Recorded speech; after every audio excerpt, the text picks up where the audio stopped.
Half-time rant. Half-time rant. Mike from Made by Mike.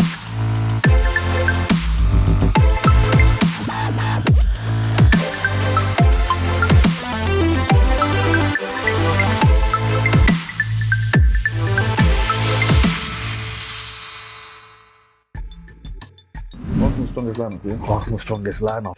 See this Timber and Ben White. It's a big toss-up. Obviously, I love Timber's defending. He's 1v1 defending. I think it's probably second to none in our fullback areas. But there's something about Ben White's positioning and his passing that I tend to lean towards a little bit.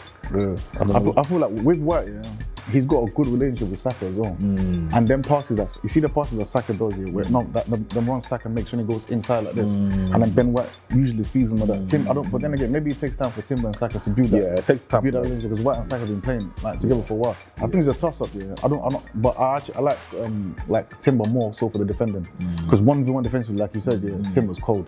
So overall, you think?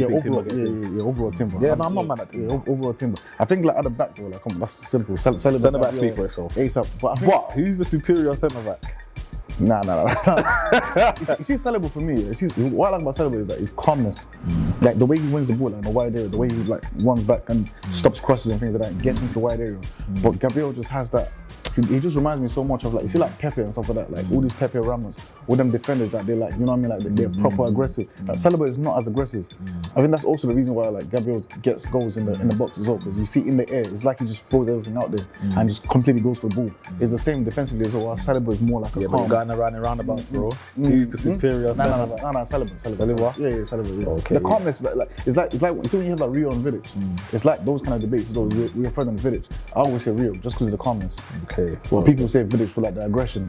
I tend to agree. I believe Saliba is the superior centre back. I personally believe if you're going to dip into the market now, it's harder to find a Saliba than it is to find a Gabriel. Yeah, for sure, 100%.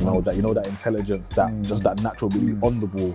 You know, he can carry ball out the back. His passing is actually quite good as well. Maybe short range passing more than long range passing, but his passing is alright. And you know what? Funny enough, he's quite pressure resistant. In fact, he's very pressure resistant. Very pressure resistant. That's a massive thing as well. Like you literally can't get a ball. And the other day I was looking at his age. I didn't even realize he was still 23. Yeah, he's young. Mad. But if you play like a season 30-year-old, and he's smart. He's a smart player for that age as well. Like most players don't even have that composure and experience at that age. Calafiori, I like Calafiori, but yeah, I think offensively, Luis Skelly just does more. For me, I like Calafiori offensively actually. I like his directness when he does get into the final third. It's few and far between, but when he does arrive there, he does do things well. His execution of a cross isn't too bad, and he's got a good shot in him. We've seen it. You know, we saw it against Man City, and we saw it in the last game against Wolves. You know, he's got a good left foot. My problem with Calafiori is I think positionally, when he's isolated, he tends to make the incorrect decision. And it's those split moments where it can cost you. I remember, I think it was against Brentford, was it not in Mbeumo? He stood off him just for a few seconds, and I've noticed that's in his game. He reminds me of.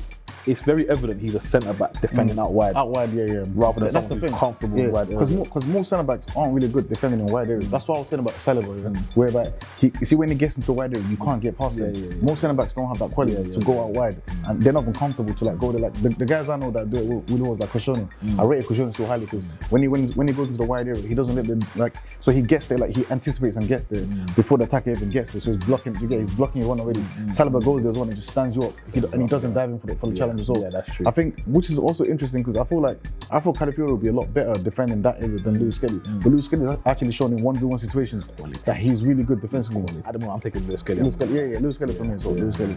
But if 5-10 games, we'll see might change, but I'm saying Luis Skelly. Yeah, Luis Skelly for me as well,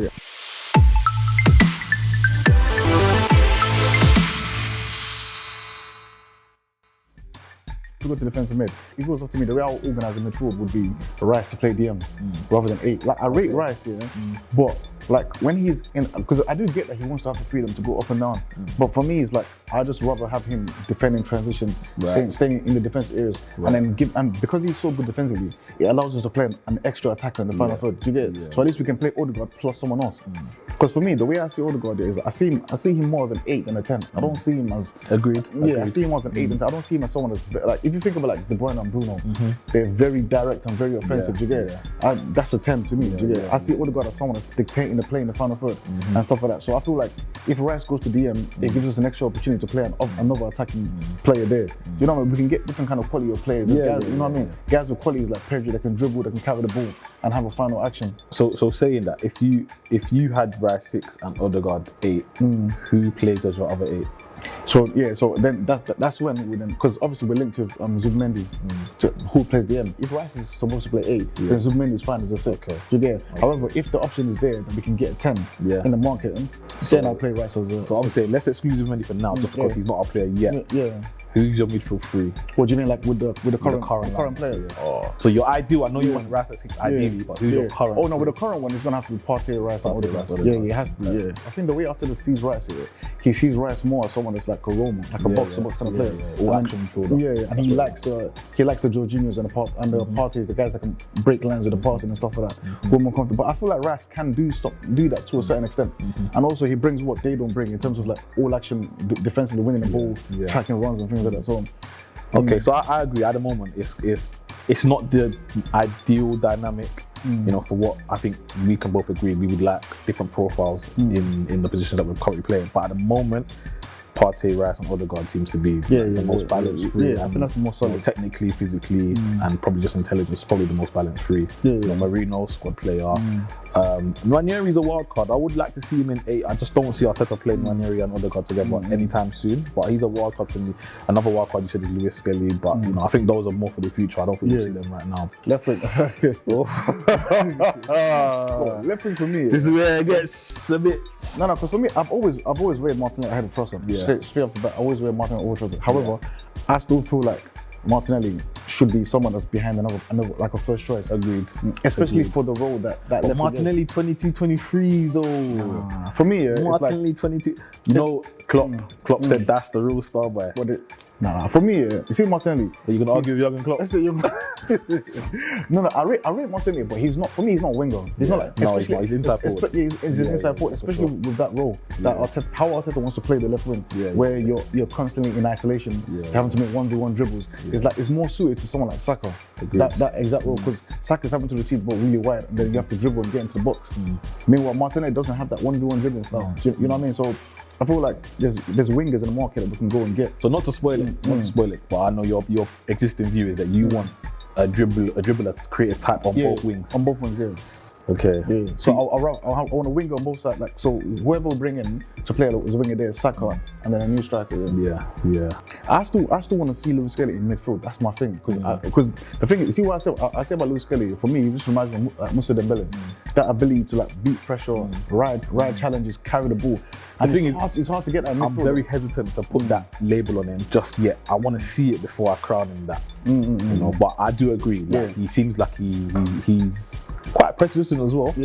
And he has that burst. You know, that burst over a short period. That 5-yard burst. Exactly. Like how Wilshere used to have that as well. But the thing is, for me, it's like the quality that he has in midfield. It's so hard to actually find that quality.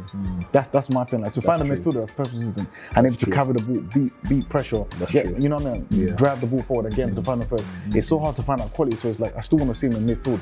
But then I like what he does at left back as well. You know, the way he drifts into like the way we play at left back center. Obviously, ideally, I still want us to have like a left back that's overlapping and making crosses. But like under Arteta, we're not gonna, you know what I mean? We're not gonna get that.